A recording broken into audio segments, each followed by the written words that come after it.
Ana Pastor es periodista, fundadora y CEO de Neutral, una plataforma y productora de contenido informativo, y también es la directora del programa de televisión El Objetivo, que se emite en La Sexta.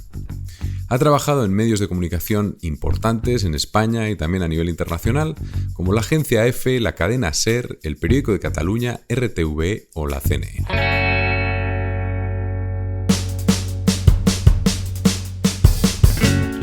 Soy Jon Curbasmons y esto es Intercambio Iónico, un podcast sobre emprendedores e innovadores en el que intercambiaremos modelos mentales, libros, hábitos, fracasos, triunfos y sobre todo grandes aprendizajes.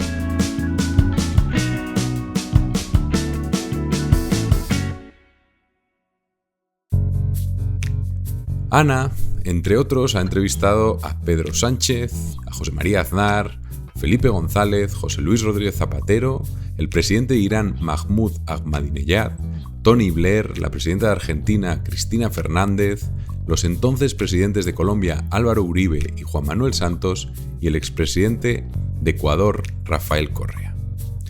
Ahora es cuando a mí me da un ataque de ansiedad, me levanto, corto el Zoom y salgo corriendo.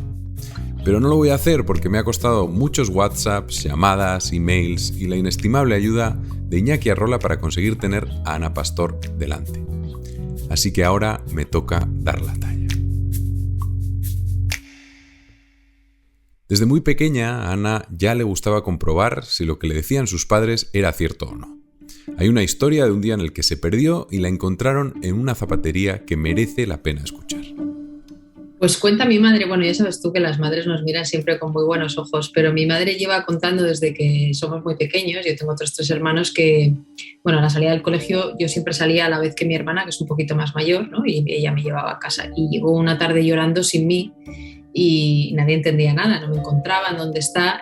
Bueno, entonces volvieron hacia el colegio, siguiendo un poco los pasos que yo podría haber dado, y resulta que estaba en una zapatería. Entonces la anécdota que cuenta mi madre es que llevaba meses pidiendo que me compraran unos zapatos.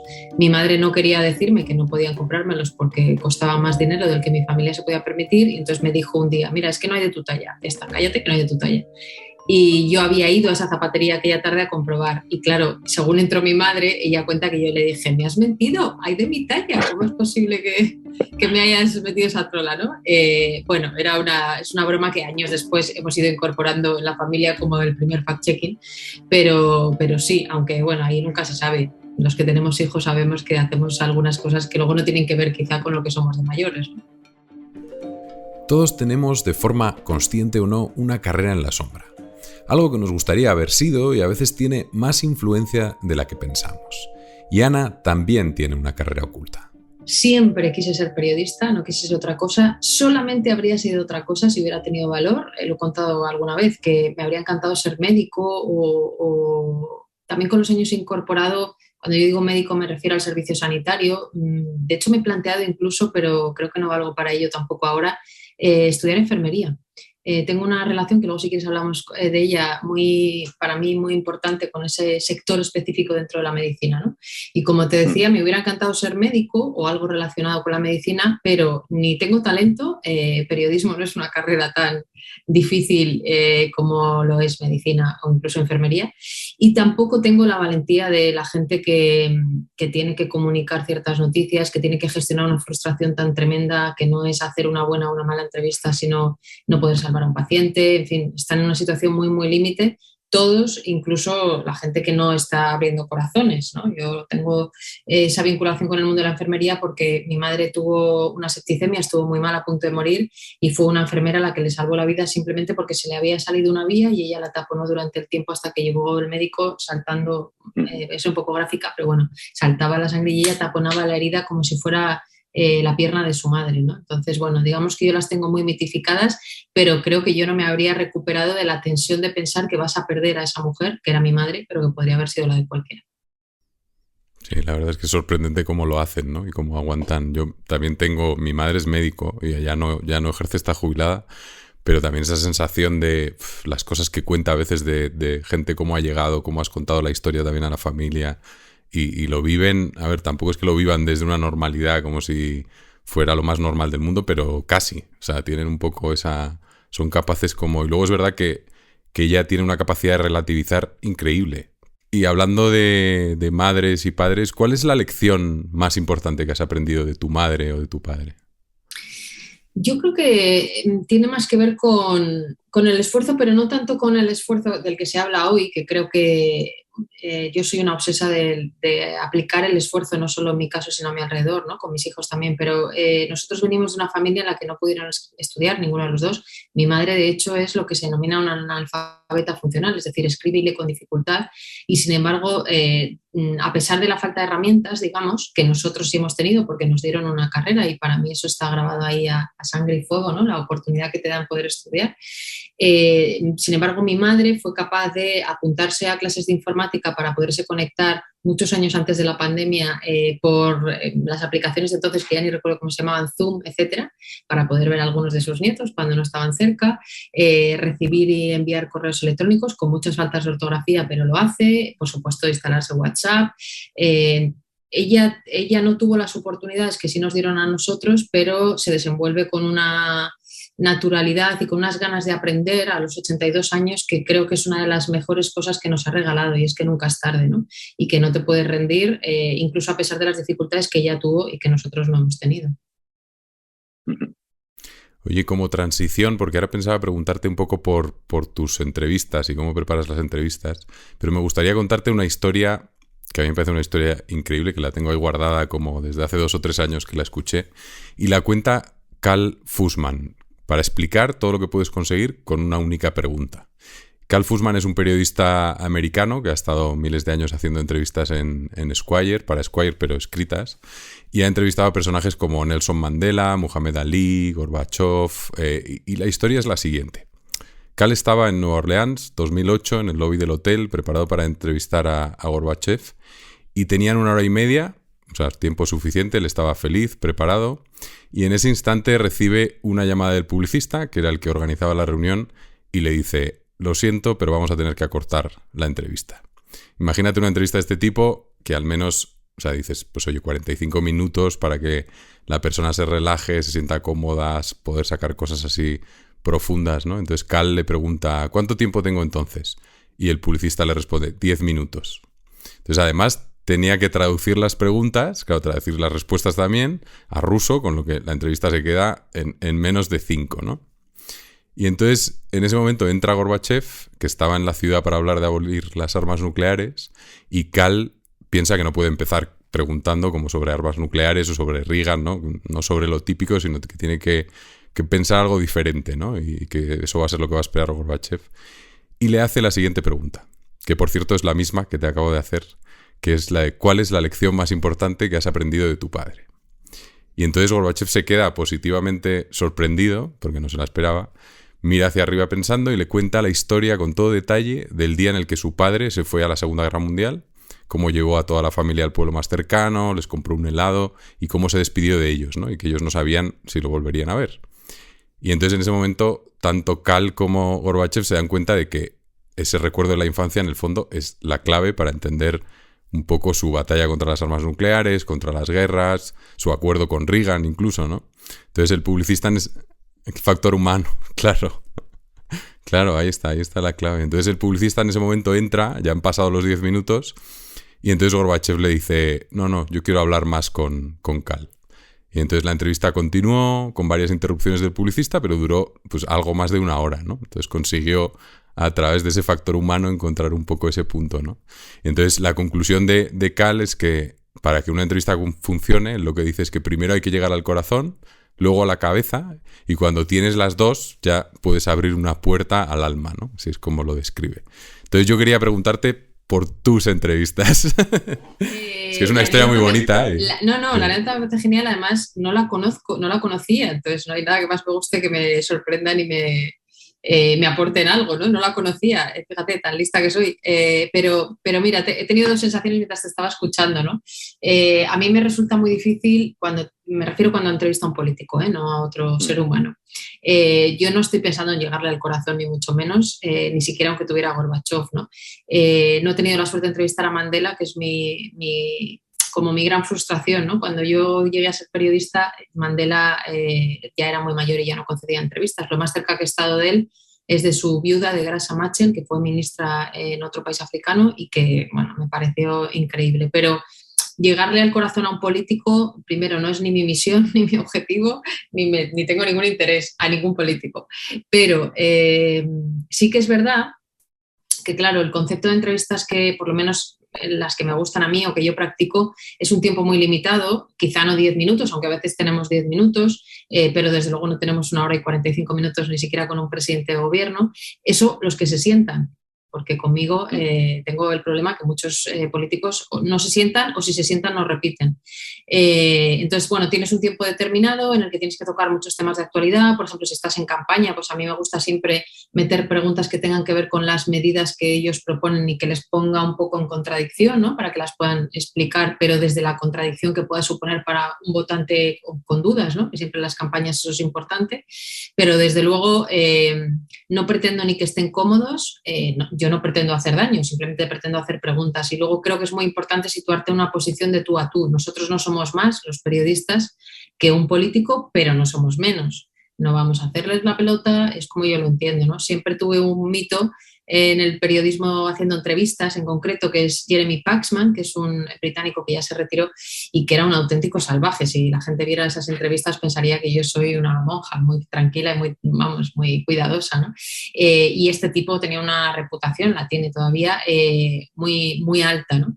Y es producto de que incluso cuando se sentaba con un político más o menos cercano, como puede ser el caso de Boris Johnson cuando era alcalde de Londres, que eran amigos, la entrevista era igual de dura, ¿no? Entonces, bueno, a mí me gustan ese tipo de entrevistas. Yo no digo que todo el mundo las tenga que hacer igual, no digo que todo el mundo las entienda, pero creo que un político hay que sacarle de su zona bueno, a lo que está acostumbrado para que se defienda, para que le veamos en dificultades también los ciudadanos. No, y es verdad que las entrevistas que haces tú también a políticos, o sea, tienes que intentar mantener esa objetividad y a lo mejor justamente, digamos, los secretos de cómo empiezas la entrevista es lo contrario, ¿no? Es como mantener distancia para que no haya un exceso de empatía nada más empezar, ¿no? Porque la empatía, el otro día escuchaba, luego hablaremos, pues justo te iba a sacar un tema de un coach que es muy interesante en una entrevista que se llama Marshall Goldsmith, y habla justamente de eso, que la empatía, oye, es buena, pero depende. O sea, hablábamos de los médicos antes, pues oye, tener empatía con o sea, no puedes tener empatía. De hecho, si es un familiar tuyo, no eres tú el que le opera, ¿no? Porque si te pasas de empatía, no haces bien tu trabajo, ¿no? Entonces yo creo que hay un poco de eso también. Ahí hay un símil muy interesante que a mí me lo explicó, me lo dijo en su día Iñaki Gabilondo, ¿no? Maestro de periodistas, que dice que los políticos y los periodistas tenemos una relación como dos erizos cuando tienen frío, ¿no? Tienen que juntarse lo suficiente como para darse calor el uno al otro, pero si se juntan mucho se pinchan con sus respectivas púas. El equilibrio es muy difícil porque yo tengo buena relación con muchos políticos, no con todos, pero tengo buena relación con muchos políticos, pero cuando entro en el estudio a mí se me olvida todo. Recuerdo siempre a un político al que yo le tengo un inmenso cariño, que ahora está retirado de la política, ¿no? de la empresa, que es Antonio Basagoiti, un tipo que se la jugó por ETA y que estaba muy amenazado, del Partido Popular del País Vasco, y yo tenía muy buena relación con él. Entonces, cuando entraba al programa, encajaba muy bien, pero este es un tipo que venía de jugarse la vida y entendía muy bien cuál era mi papel y cuál era el suyo. Y durante años hemos mantenido a día de hoy también una muy buena relación desde el respeto. Y eso que las entrevistas, como te digo, pues para él no eran fáciles, pero era alguien que lo entendía. Así que se puede tener una relación de respeto aún apretando en las entrevistas, que creo que es nuestro papel, o por lo menos el mío. ¿Algún secreto en la preparación de las entrevistas, en el equipo que montas detrás para analizar todo? Porque ahí, bueno, esto ya es un poco egoísmo para aprender, pero... Bueno, yo me lo tomo todo e intento que, bueno, sé que el equipo también, como siempre pongo el símil de la selectividad, llamada EBAU ahora. Sí, yo realmente sí que considero que me la juego cuando salgo porque el nivel de exposición en la tele es muy alto, entonces tú no puedes cometer un error equivocándote en una entrevista en la que encima vas de voy a hacerte una entrevista dura, ¿no? Entonces hay un trabajo de documentación de fondo muy, muy amplio y profundo, hay una búsqueda de declaraciones que se vean si pone en contradicción o no al político, te tienes que saber muchos datos. Yo siempre decía que sufría mucho, y todavía me pasa, con las entrevistas más de tema económico, ¿no?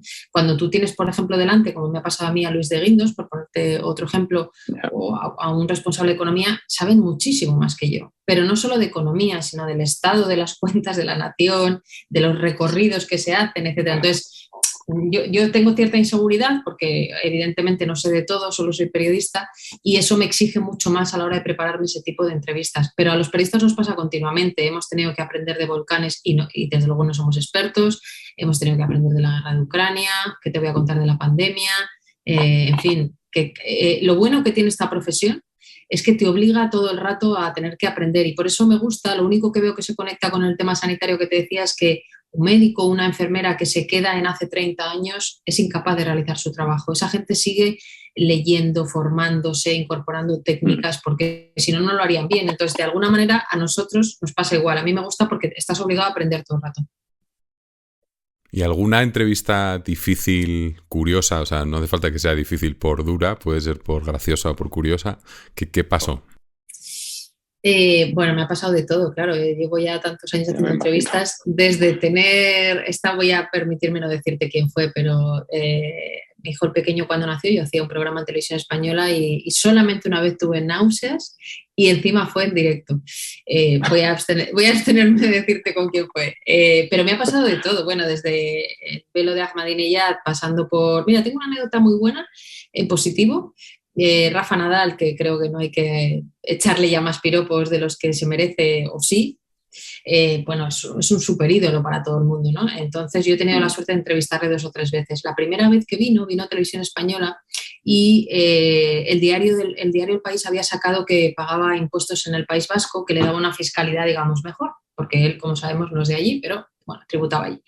Y justo fue en la semana en la que venían los desayunos. Y fue muy curioso porque yo no veo a los políticos ni a los entrevistados antes de las entrevistas, también, sobre todo en aquella época, para intentar lo que tú decías, esa distancia. Bueno, Nadal me pidió verme antes de la entrevista y yo pensé, a ver qué me va a decir, porque claro, Nadal sabía con qué periodista venía, ¿no?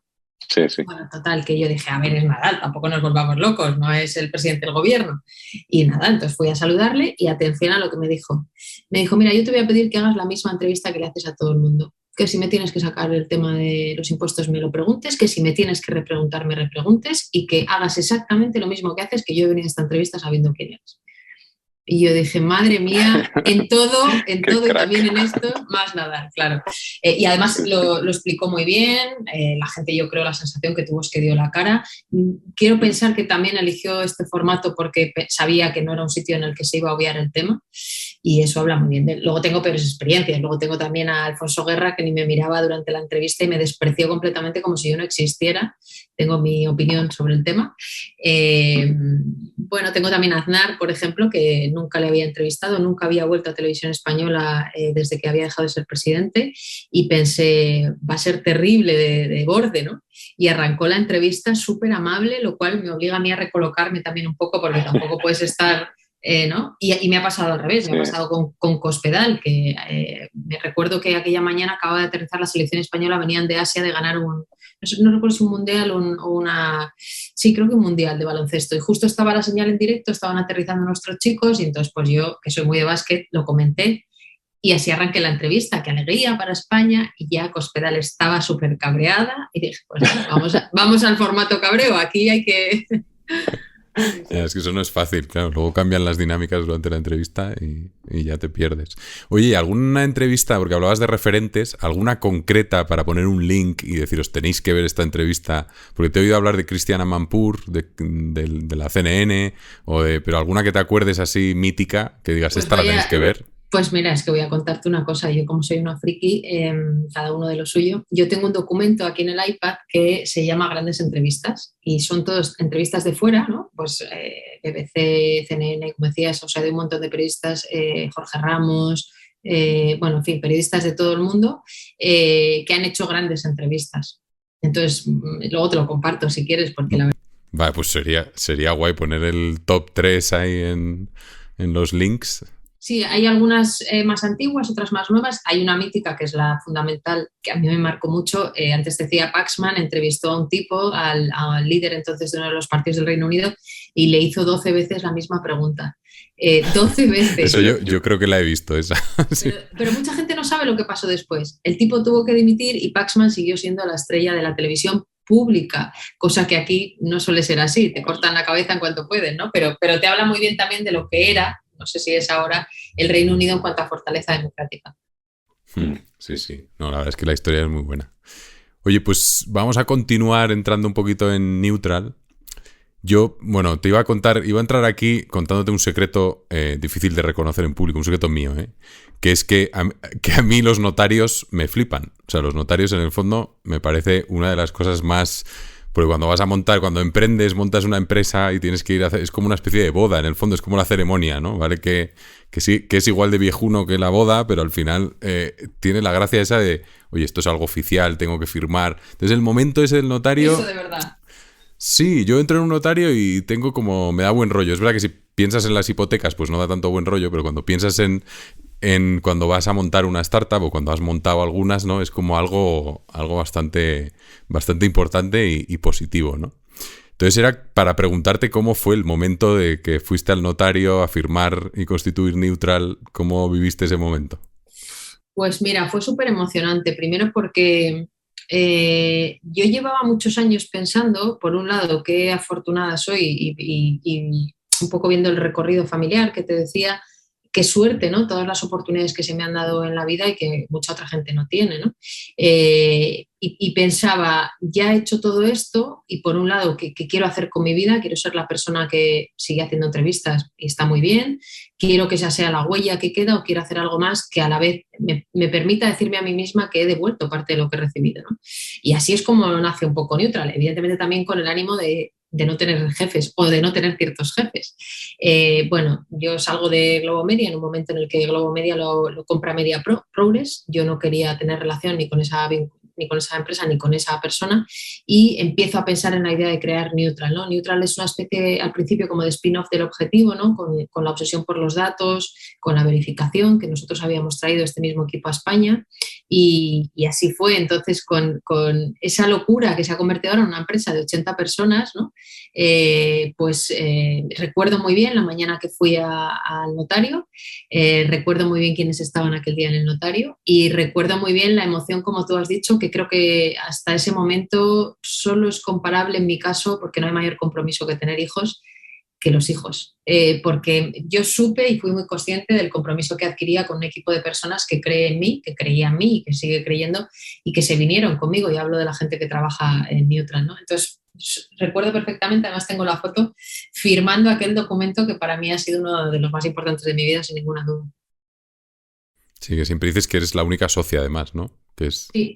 Sí, esto es verdad que hay mucha gente que llama la atención, bueno, o en positivo o en negativo se comenta. Yo siempre tuve claro que tanto la inversión inicial, que fue, los primeros meses son duros, porque aunque nosotros veníamos de hacer el programa al objetivo, que la marca era nuestra y que seguimos haciendo, y eso nos ayudó, ¿no? a generar, a sostener la empresa, vamos a decir. Sí, yo siempre digo... Exacto, ¿no? Los primeros 3 meses, que como mucha gente sabrá, pues no es inmediato el cobro de nada, nos ayudó mucho, ¿no? Y evidentemente el contrato que teníamos y que tenemos con A3 Media es una garantía de seguridad. Pero es verdad que yo no sabía muchas de las cosas que había que hacer. Yo nunca había montado una empresa, yo sé que es un mundo que tú conoces muy bien, pero yo nunca lo había hecho. Y hay muchísimas cosas muy difíciles que si no estás muy bien rodeada, como es mi caso, yo lo habría hundido en un mes seguramente, ¿no? Entonces, bueno, esos primeros meses fueron muy duros. Como te digo, yo me he empeñado mucho en ser la socia única. Aquí no hay nadie hasta este momento que haya puesto dinero más que yo. Yo tuve que pedir un crédito para poder pagar ese arranque que te decía. No hay dinero, no hay un hombre detrás, ni siquiera Ferreras, con el que yo vivo. Ha habido mucha gente que me propuso poner dinero, gente del mundo de la tecnología, por ejemplo, que quería echarme una mano en el principio porque creía mucho en el proyecto, pero yo decidí hacerlo sola, equivocado o acertadamente, porque quería también demostrarme a mí misma si era capaz. Y luego todo el rato, en las reuniones que también conoces de empresas tecnológicas, todo el rato oía 9 de cada 10 que emprenden en España son hombres, 9 de cada 10 que emprenden en España. Y yo siempre pensaba, hay que intentar rebajar un poquito la estadística, y me metí en este lío. Para hacer un resumen de lo que es Neutral, es una plataforma de contenido informativo que ofrece información verificada allá donde estés o donde quieras estar. En WhatsApp, Twitter, TikTok. Podríamos decir que los 2 puntos clave de su propuesta de valor son verificación o fact-checking y ubicuidad. Y la idea surgió con unos pinochos en Estados Unidos. Pero antes de continuar, recuerda que ya puedes encontrar la lista de las grandes entrevistas que comentaba Ana en intercambio-iónico.com. Cuando yo salgo, bueno, me invitan a salir de Televisión Española, ese verano me voy a Estados Unidos, ¿no? Tenía el corazón bastante roto, la verdad, por cómo había sido todo el proceso de cambio. En aquel momento gobernaba el Partido Popular y deciden hacer un cambio en Televisión Española y a mí, entre otra mucha gente, me invitan a irme. Y tengo un amigo que vive en Estados Unidos, un español, y me voy allí a pasar el verano un poco a poner distancia con todo lo que estaba ocurriendo. Pero como la cabra tira al monte, pues acabo yéndome a todos los medios de comunicación americanos a conocer un poco las dinámicas. Aquel verano recuerdo que el Partido Republicano, creo que era el Partido Republicano, sí, el número 2 del candidato había asegurado públicamente una cosa y todos los medios, sin excepción, le hacían un fact-checking diciendo que era mentira sacando un papel, ¿no? Aquel verano no se hablaba de otra cosa allí, pum pum, dándole todos los medios. Y a mí aquello me fascinó porque vi que era bastante unánime, prácticamente todos los medios lo sacaban independientemente de que el candidato fuera de un color u otro. Y además tuve la ocasión de ver en persona todo el tema del Washington Post. El Washington Post, cualquiera que entre puede verlo, no da un falso, un verdadero, engañoso, media verdad como hacemos otros verificadores, sino que lo hace a través de pinochos, que es hipergráfico y maravilloso. Establece un número de pinochos que puede salirse así como estoy haciendo yo ahora, de la tabla, o una media verdad, un engañoso que es un poquito menos, ¿no? Y el equipo está reconocido, bueno, imagínate el Washington Post, incluso en las épocas más duras que han tenido, que han sido durante la etapa de Trump, su equipo ha seguido trabajando, ha seguido haciendo verificación a Trump y al resto de políticos y a mí me pareció maravilloso. Tuvimos el debate en el equipo del Objetivo entonces y de Neutral después, desincorporar un elemento tan icónico como ese, pero pensábamos que aquí no se estaba preparado todavía en España. De hecho, tuvimos muchísimas críticas al principio de estos quiénes son para decir que algo es falso o verdadero, y no lo decimos nosotros, lo dicen los datos, ¿no? Nosotros no verificamos opiniones, solo verificamos cuando un político da un dato o afirma algo que se pueda sostener o no si es cierto o falso. Y estamos dentro de una red internacional llamada IFCN, en la que, entre otros, por ejemplo, está el Washington Post. Es una red internacional por la que cada año pasamos un examen para mantenernos o no en ese grupo, cosa que no sucede en medios, desde luego de España, que tú tengas que pasar una especie de auditoría de contenidos para ver si estás haciendo bien tu trabajo. Y creo que eso nos obliga a ser más exigentes, a intentar cometer menos errores. Nos obliga la dinámica, ¿no?, establecida a rectificar, que creo que eso está muy bien. Nosotros lo practicábamos ya y desde la entrada en el IFCN también, porque creo que somos humanos y que nos equivocamos y que hay que decirlo, ¿no? Y creo que eso ayuda mucho. De hecho, creo que el New York Times es uno de los que tiene su sección de rectificación como más clara, más transparente, y fíjate, es el New York Times que poca gente, no digo nadie, pero poca gente pondría en duda su honestidad intelectual. Sí, sí, está claro. Oye, en cuanto al modelo de negocio de Neutral, porque al final tenéis una parte, digamos, de productora, ¿no? De producir el Objetivo y además también producís documentales como el de Nevenka, por ejemplo, o hay otros, ¿no? Y luego también está de la parte de la plataforma, digamos, ¿cómo estáis pensando en monetizar esa parte o cuáles son como digamos, las fuentes de ingresos así más importantes? Pues mira, nosotros tenemos, como tú decías, 3 patas. Empezamos con 2 clientes en aquel 2018 y ahora tenemos 15. Hemos trabajado mucho que haya una diversificación. Es verdad que algunos clientes siguen siendo muy importantes para nosotros, pero en aquel momento nosotros no trabajábamos ni con Netflix, ni con Facebook, ni con Google. Era un arranque muy, pues eso, centrado, ¿no?, en la parte sobre todo más de televisión y solo de verificación. La parte de televisión, documentales y plataformas de audiovisual, pues es un poco lo que tú has recordado, ¿no? Los programas que hacemos para 3Media. Hemos hecho también, aparte de Nevenka para Netflix, en HBO un documental muy chulo de fútbol de chicas del Real Madrid. Generamos una serie de contenidos. Y luego está la parte digital y la tecnológica.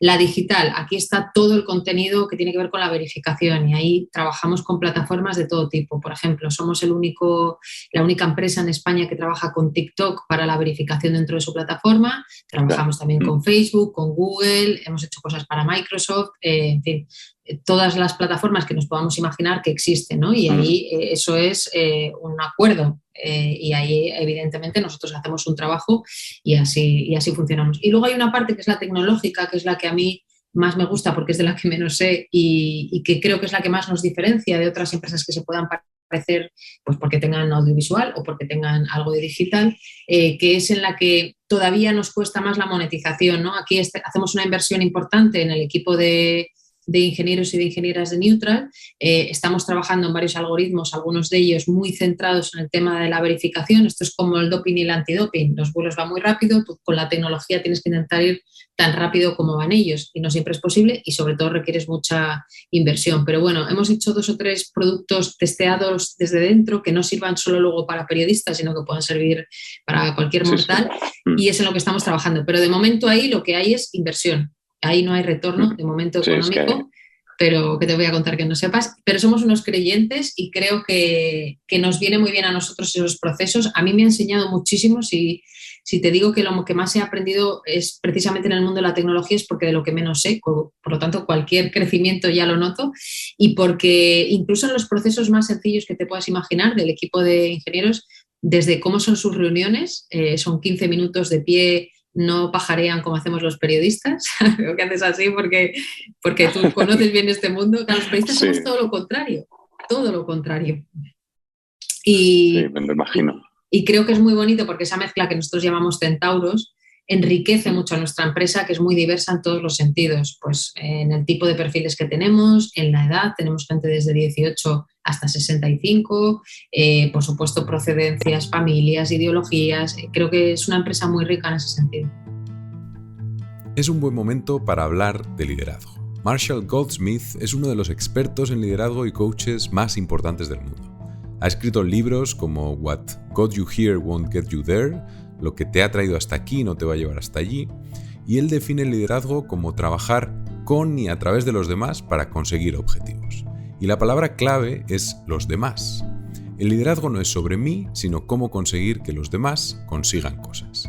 Otro crack del liderazgo, John Maxwell, lo define como hacer líderes a los que están alrededor tuyo.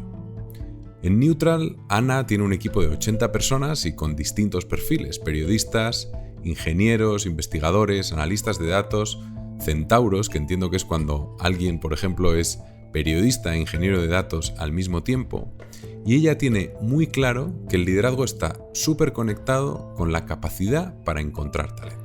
Pues mira, yo creo que mi mayor talento y mi mejor talento, o como queramos decirlo, es encontrar talento. Un poco en la línea de lo que estabas diciendo. Yo puedo hacer mejor o peor una entrevista, puedo hacer mejor o peor un programa, puedo tener una visión más o menos acertada, ¿no?, de algo que está ocurriendo, pero creo que sin ninguna duda, y a la vista está, mi mayor talento es encontrar talento, ¿no? Y creo que está muy bien la definición que tú hacías, ¿no?, que recogías, porque es así. Quiero decir, yo creo que al final liderar un equipo es tener una visión compartida. Yo siempre digo que no quiero que crezca la empresa más allá de que yo pueda conocer, por supuesto, los nombres, pero sobre todo las situaciones personales. Yo creo mucho en el factor humano, muchísimo.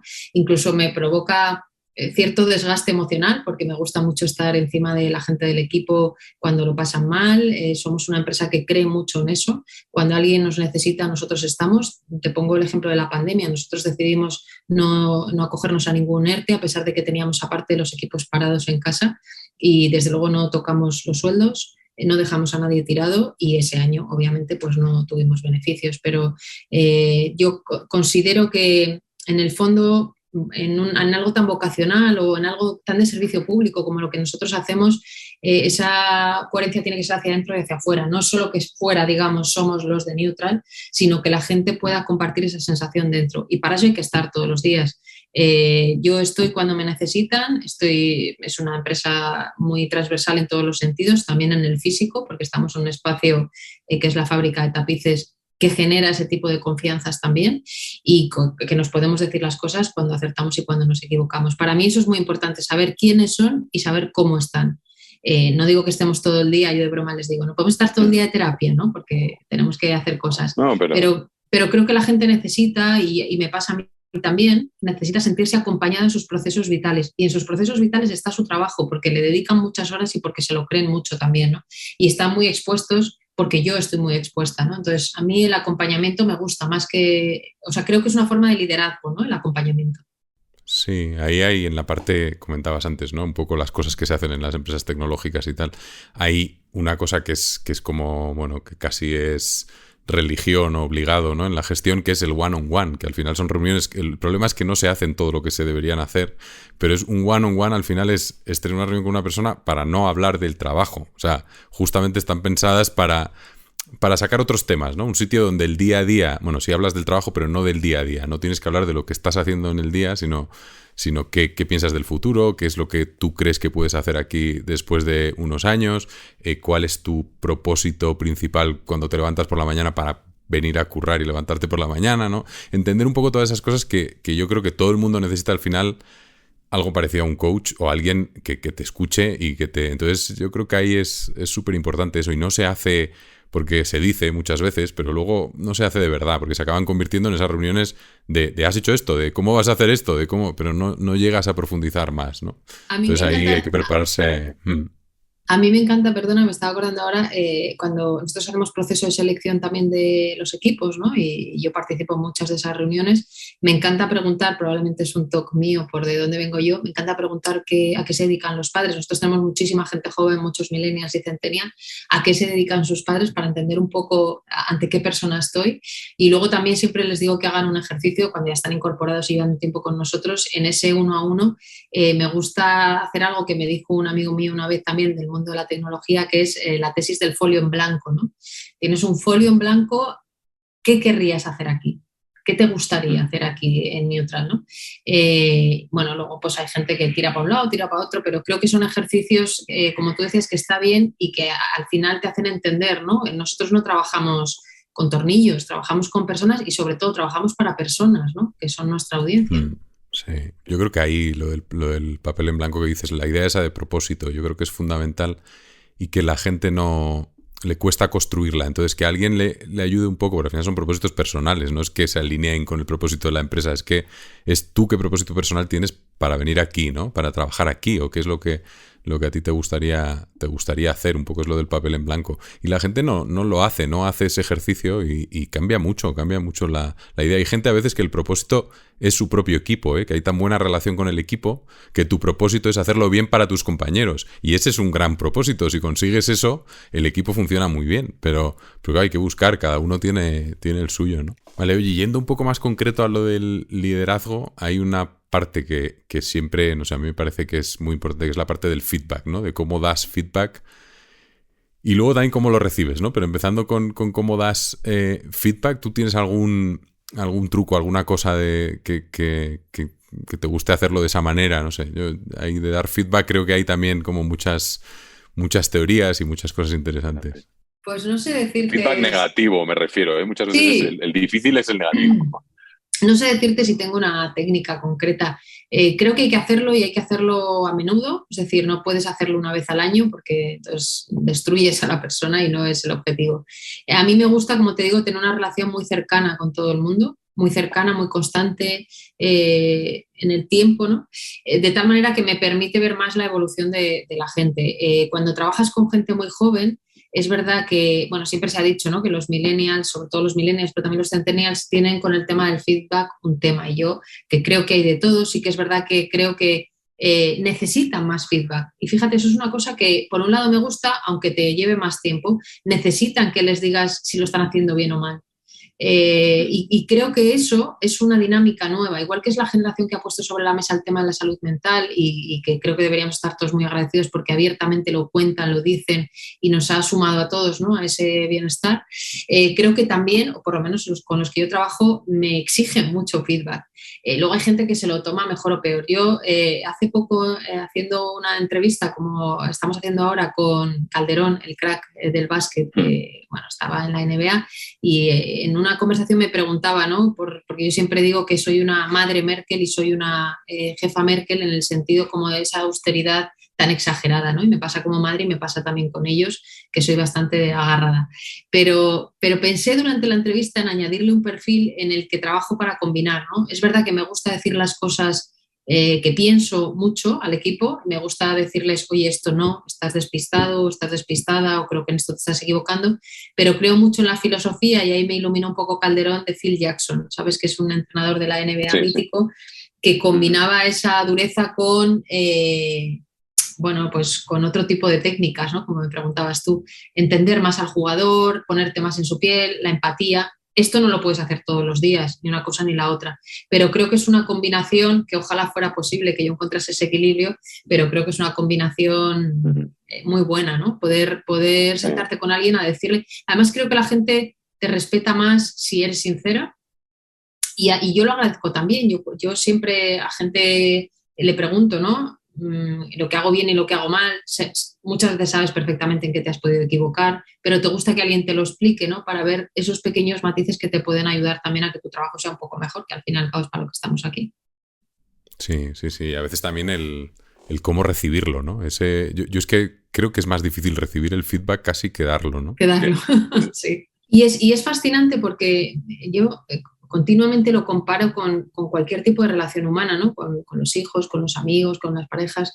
Creo que es muy interesante porque cuando tú preguntas tienes que estar dispuesto a escuchar lo que se te va a decir, pero eso nos pasa a todos. Es decir, de la misma manera que yo tengo que dar feedback al equipo, yo también recibo feedback y también provoco recibir el feedback, ¿no? Cuando hacemos reuniones, a mí me gusta de vez en cuando hacer reuniones cuando hay un tema delicado, cuando hemos pasado por épocas, como te decía, con la pandemia.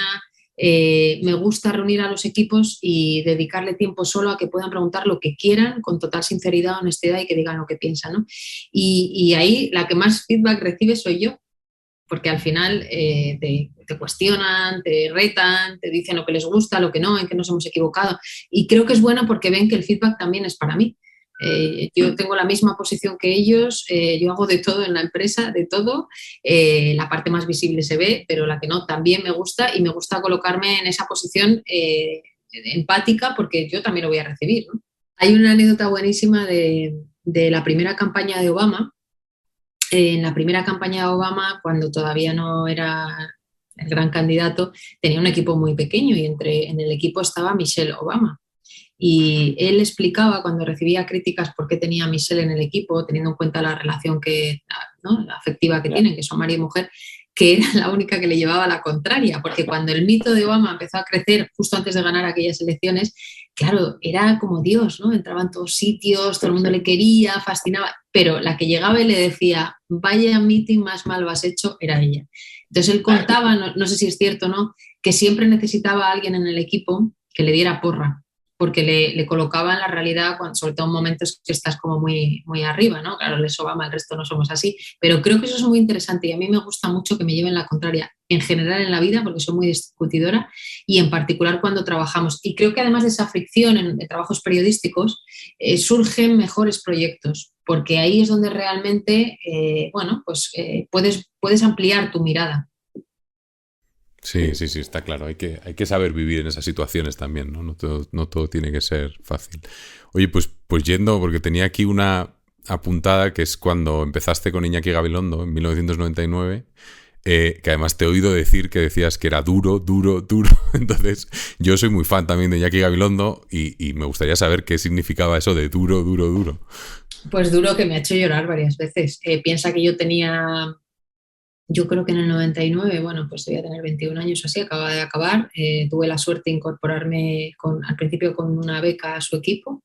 Yo no empecé en la cadena SER, en el equipo Iñaki Gabilondo. Recuerdo unas pruebas en las que me preguntaron para entrar en la cadena SER. Una de las preguntas era ¿cómo se llama el ministro de Educación de Irlanda del Norte? Claro, que tú lo oyes ahora y pensarás, madre mía, no, era muy noticioso porque Martin McGuinness había sido uno de los líderes del IRA y con el tiempo se convirtió en ministro de Educación, que parece muy friki la pregunta, pero que bueno, que era... Sí, que se podía saber, ¿no? Se podía acertar. Era una de ellas. Total, que yo entré en la cadena SER y terminé entrando en el equipo de Iñaki. Era el equipo más duro porque el horario era de 12 de la noche a 10 de la mañana y porque Iñaki es un tipo que no se conforma con nada. Su nivel de exigencia es lo más brutal que yo he conocido nunca. Lo cual es una escuela muy buena y era muy duro. Muchas veces lo hemos hablado después, yo le llamo la ITA. Para mí Iñaki es la ITA. Y él lo ha dicho también públicamente muchas veces, que nos queremos mucho, pero que a mí me hizo sufrir mucho también.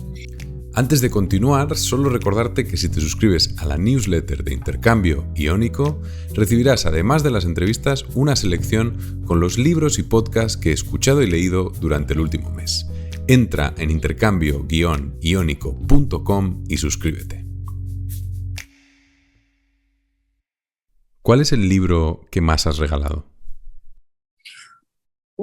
Qué pregunta tan difícil. Mira, hay un libro que me tiene enamorada de un periodista español que se llama Pedro Simón, se llama Los Ingratos, y que un poco, fíjate, de estas, no sé si lo conoces, pero lo he recomendado muchísimo, lo he regalado, es bastante reciente.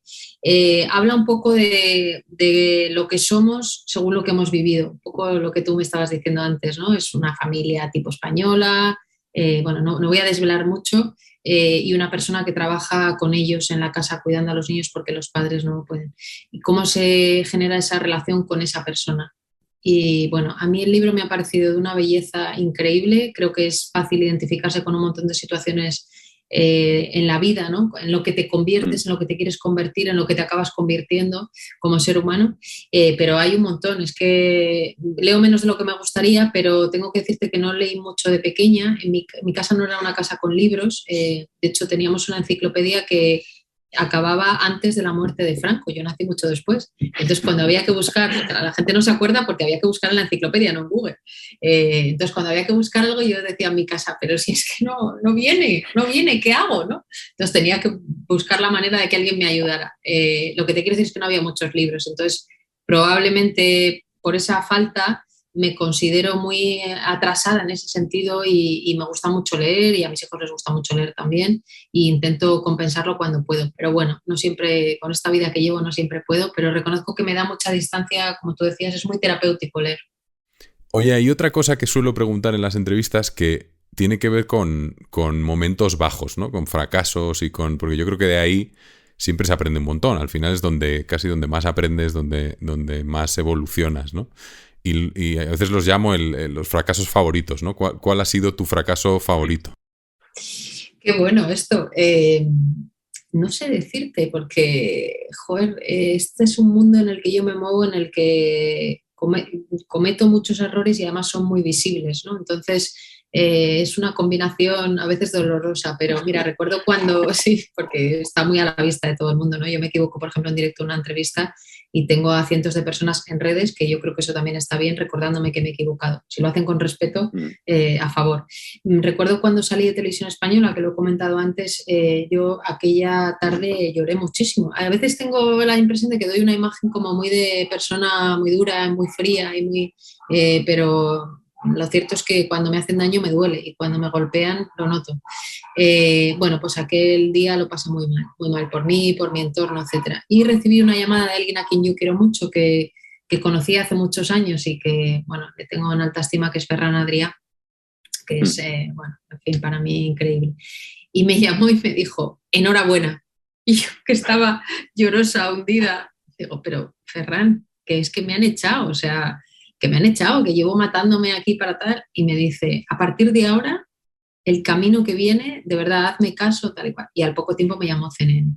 Y me acuerdo que me llamó otra vez y me dijo, yo que te dije. Entonces, bueno, no sé si cuenta como fracaso, que yo lo viví como un fracaso porque... Sí, pero bueno, es un bajón importante. Sí, sobre todo porque a veces a mí, como a todo el mundo, nos afectan más las cosas de las que nos gustaría. Pues cuando, por ejemplo, sufro una campaña de algún partido político, me afecta mucho porque le afecta al equipo también y porque para hacerme daño a mí hacen daño al equipo y entonces no sé cómo parar ese golpe, no soy capaz de hacerlo y porque al final...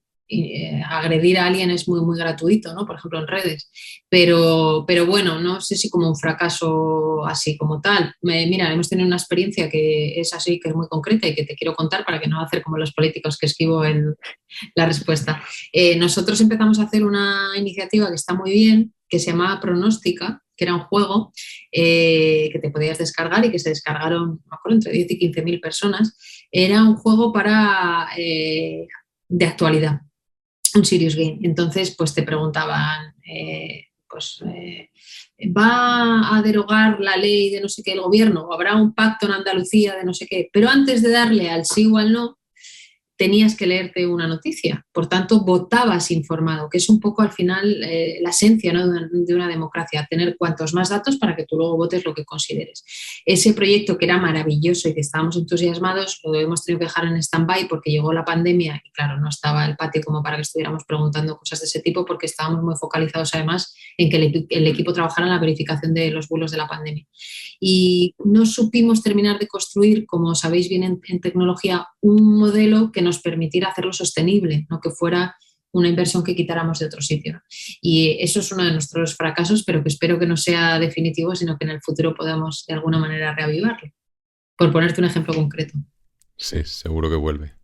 Hombre, el otro era bueno también, ¿eh? Porque el otro es el momento bajo ese en el que luego empiezan a aparecer cosas, ¿no? Esa es un poco la pregunta, porque al final entiendes cómo alguien se adapta a una situación así y que luego empiezan a aparecer otro tipo de cosas nuevas.